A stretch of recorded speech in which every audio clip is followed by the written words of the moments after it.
express the rate in terms of concentration of reactants only, then this is called rate equation, rate समीकरण, है ना? क्या कहलाता है ये? रेट समीकरण कहलाता है। जो अभी रेट देखे थे वो किसी के टर्म में एक्सप्रेस कर रहे थे, रिएक्टेंट्स के भी टर्म में और प्रोडक्ट के टर्म। लेकिन अब जो लिखेंगे हम लोग वो सिर्फ किसके टर्म में लिखेंगे? रिएक्टेंट्स के टर्म, और रिएक्टेंट्स के कंसंट्रेशन के टर्म में लिखेंगे। कंसंट्रेशन चेंज नहीं, कंसंट्रेशन के terms. When we express the instantaneous rate, कौन सा rate?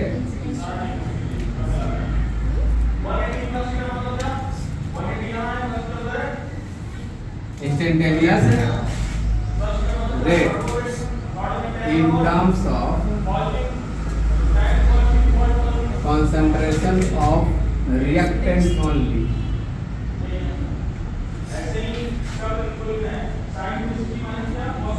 then this is known as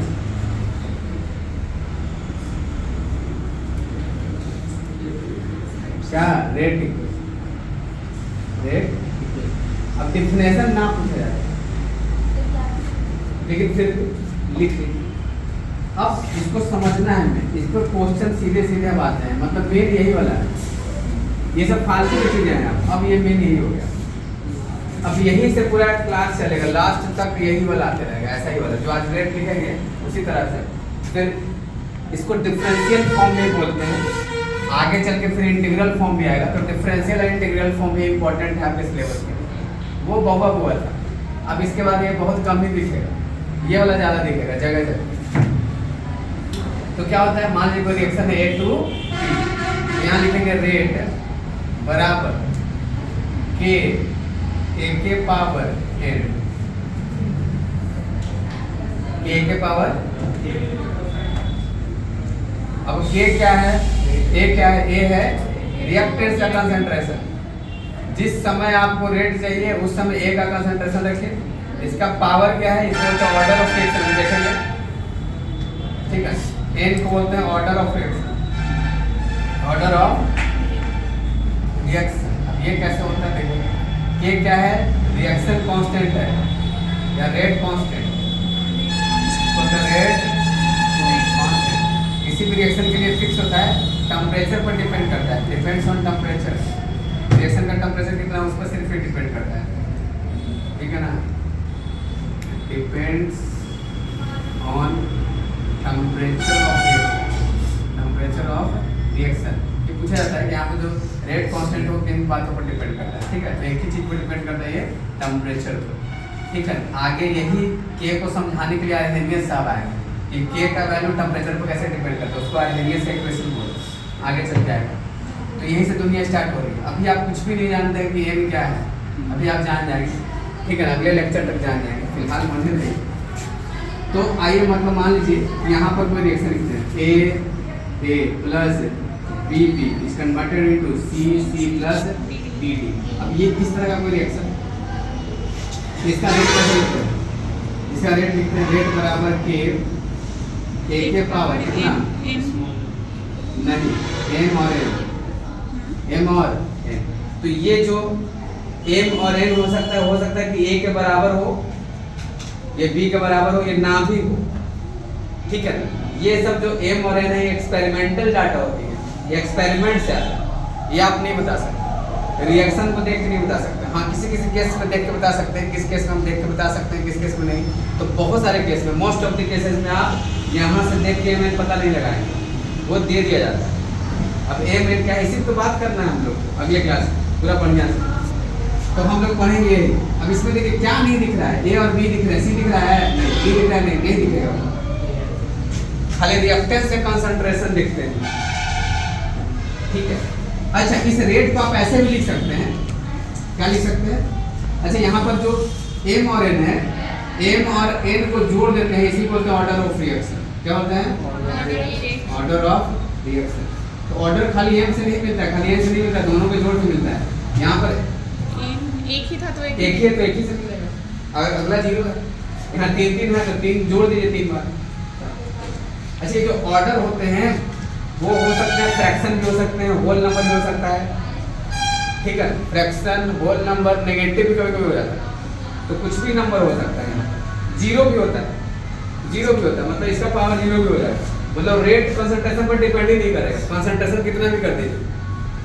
जैसे मान लीजिए कि भैया पानी खूब ले रहे हैं, हवा खूब है, ऑक्सीजन भी है, पानी भी है, और सूर्य का प्रकाश ही नहीं है, तो रिएक्शन होगा नहीं। रिएक्शन डिपेंड कर रहा है सूर्य के प्रकाश पर, न हवा पर न पानी पर, क्योंकि कंसंट्रेशन है उस पर डिपेंड ही नहीं कर रहा, वो दूसरी चीजों पर डिपेंड कर रहा है।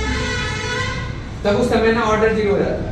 अब देखेंगे कब जीरो होता है, कब 1 होता है, कब 2 होता है, ये सब इसी में बात करना है। एक आध लेक्चर इसी पर चलेगा, ठीक है। बहुत सारे बातें होंगी और यही से क्वेश्चन एग्जाम में आते हैं, यही मेन है, ठीक है। अच्छा, यहाँ पर आप ऐसे लिख सकते हैं किसी भी समय रेट को क्या लिख सकते हैं बताइए तो, अगर एक टर्म में लिखना चाहें तो इंस्टेंटेनियस, बोलिए ना जल्दी से, D A by D T -1 1 by A minus, अरे समझ में, या ऐसा भी लिख सकते हैं 1 by B D B by D T, या इसी वाला भी लिख सकते हैं 1 by C D C by D T.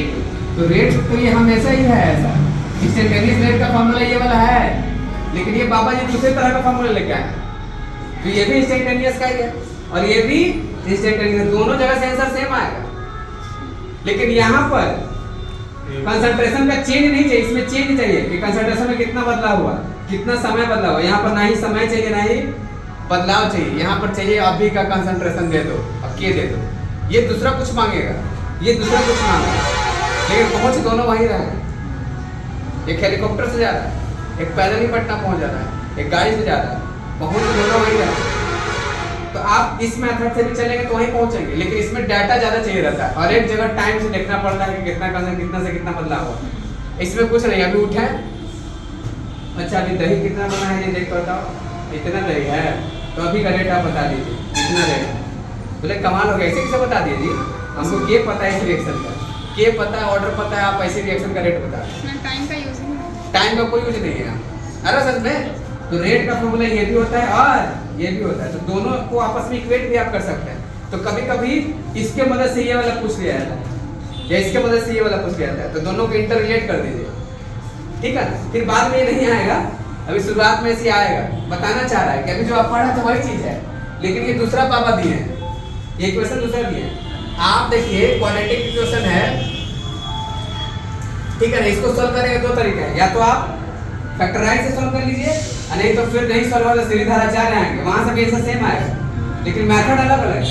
Factorisation method अलग है, लेकिन सीरीधाराचार्य अलग है, लेकिन पहुंचेंगे दोनों वहीं पर। आ समझ में, तो रेट का ही दोनों है, ये भी रेट निकालने का फॉर्मूला है इंस्टेंटेनियस, ये भी रेट निकालने का, लेकिन दोनों लोग थोड़ा सा अलग अलग पर काम करते हैं। इसमें के कहीं दिखाई दे रहा है नहीं, ये रिएक्शन कांस्टेंट लेके चलता है, इसमें ऑर्डर लेके चलता है। इसमें जिस समय आप निकालो उसी समय का कंसंट्रेशन खाली चाहिए बस, पहले कितना था अब कितना है इसे लेना नहीं। इसीलिए बहुत इंपॉर्टेंट है, क्योंकि जो भी चीजें मिलती है ना नेचर में तो अभी मिलती है, अभी तो अभी को बात करेंगे ना भाई, हमको क्या पता है कितना दिन से कितना हो गया, खत्म हुआ, बढ़ा, क्या हुआ, अभी इतना है, बोले अभी इतना है, तो हम बता देते हैं कि रेट कितना है इसका। बोली तो कमाल का इक्वेशन है, बोले बहुत कमाल का है, अभी के तुरंत अभी के देख के हम बता सकते हैं रफ्तार। बोले हाँ, लेकिन इसके लिए कुछ डेटा चाहिए, ये के चाहिए, और ये के तो खतरनाक है, हर एक रिएक्शन का के अलग अलग होता है और यही चाहिए होता है। साइंटिस्ट लोग ये बता के आपको दे देते हैं, लेकिन कैसे निकाला जाता है उस सब पे बात करेंगे। तो बात बहुत करना है यहाँ पर, एक लेक्चर इसके लिए पर्याप्त नहीं, तो चलिए बने रहिए, देखते रहिए। तो आप क्या लिख सकते हैं, कभी भी चाहें तो आप ये लिख सकते हैं, ये तो हमेशा सही है, कोई दिक्कत नहीं है। अभी तक जो भी पढ़ाया गया सब सही है, कोई गलत नहीं है, ठीक है, सब अपने अपने जगह सही है। अरे सच में लतखोर कुछ समझ रहे हैं, कैसी खाली हम भैंस क्या करके पड़ जाओ, बैठल भैंस बुरा है हालत, भैंस क्या गिर गई हो जाओ बैठल भैंस को बुरा मतलब